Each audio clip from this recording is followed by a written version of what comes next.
This episode is about anxiety that resulted from the dark night of the soul or a kundalini activation. These processes stimulate the nervous system, and one of the effects is becoming overly sensitized, physically and emotionally. When we feel this surge, it can also result in anxiety, so we need to do what's called grounding. When the surge is particularly strong and you feel like you could lift off, one technique is to sit with your feet flat on the ground or floor and imagine your feet being secured to the ground. Then ground this surge of energy into the earth.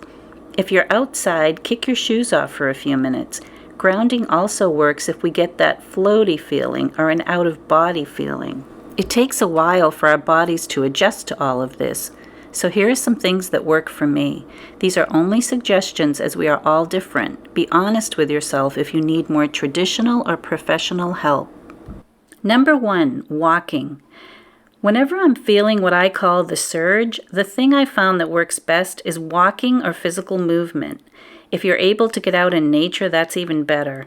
Along the way, my guidance was to stomp my feet. So when I'm out for a walk, I take a few seconds to stomp my feet. This can also be done indoors. It's not anything dramatic. It's just like stomping snow off your boots. Number 2, water. Take a quick shower and let the water run down the back of your neck. Or taking a bath is also a great way to calm the system. Any type of water is great, a lake or an ocean. Something I haven't tried yet is float tank therapy, but it sounds great. Number 3, stretching. By stretching the body, we are releasing toxins and maybe even some blockages. Simple stretches or yoga poses will do the trick. I do my stretching at home or when I'm outside, and for a while there, while I was in my hermit stage, I was not open to any type of group or class. Another suggestion is a mini trampoline. I used to have one and I loved it. You can use them anywhere and they fold up. Number 4, therapies. Regarding these therapies, some might be controversial. If we don't have a belief in something, it probably won't work, or we might have a fear or a bias. That being said, here are some therapies that help me ground, calming the nervous system. Nothing is right or wrong. It's up to each of us to choose. If you haven't tried acupuncture, I highly recommend it. Many towns and cities have centers where they offer acupuncture by donation. Massage. Any type of massage is soothing, and I particularly found relief in craniosacral healing. If you haven't heard of it, it involves a light touch to the head and is known for relieving tension in the nervous system and can boost health and immunity. Reiki. I've had great luck with Reiki healers. It's so calming you can fall asleep right on the table. As with any practitioner, find someone reputable and recommended. Infrared saunas. In as little as 20 minutes, you can feel as if you had a great massage, and it also releases toxins. Some gyms and chiropractors are offering these saunas, as well as some medical facilities. Also great for calming the nervous system is yoga, tai chi, and qigong. Number 5, I know most people have very busy lives, and when we're in this process, it can be difficult to manage or find time. So here are 5 simple and easy ways to relax the nervous system. Number 1 is to drink tea. I have found chamomile to work well, but there are many others that offer a calming effect. Even preparing the tea can be calming. Number 2 is breathing. Just stop, sit, and breathe. Did you know that sometimes we're not even aware that we're not breathing? I like the old tried and true method of a deep breath in, holding it, and sighing it out. A count of 8 is good, but you can start with 4.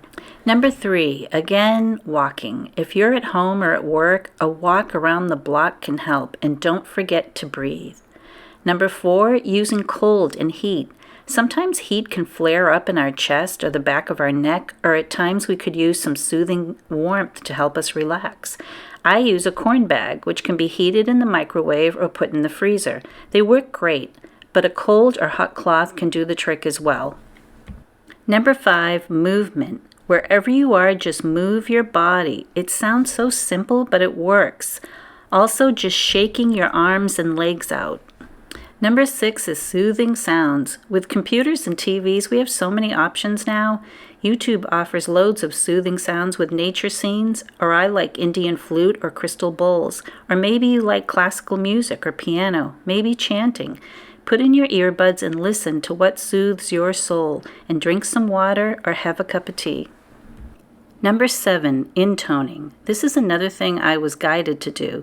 The most well-known is the chant Om, but you can use any tone.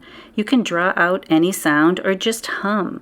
There's something about using your own vibration that can have amazing results. It's also something that can easily be done anywhere. I have always loved my car as a private, quiet space, and it's a great option if you're at work.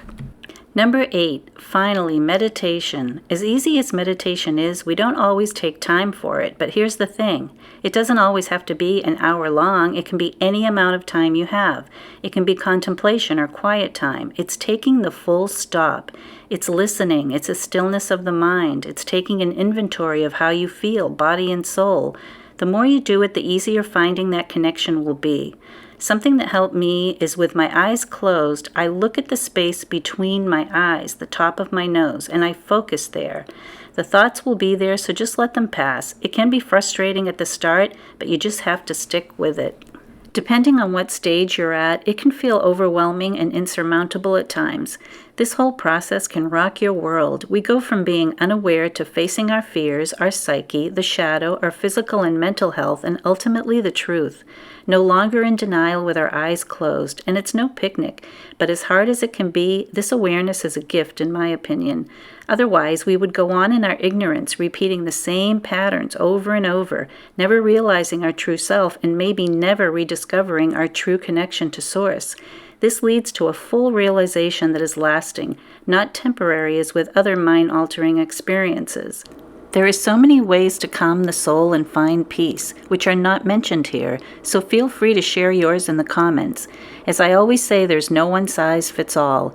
Hang in there and give yourself credit for having the faith and fortitude to see this through.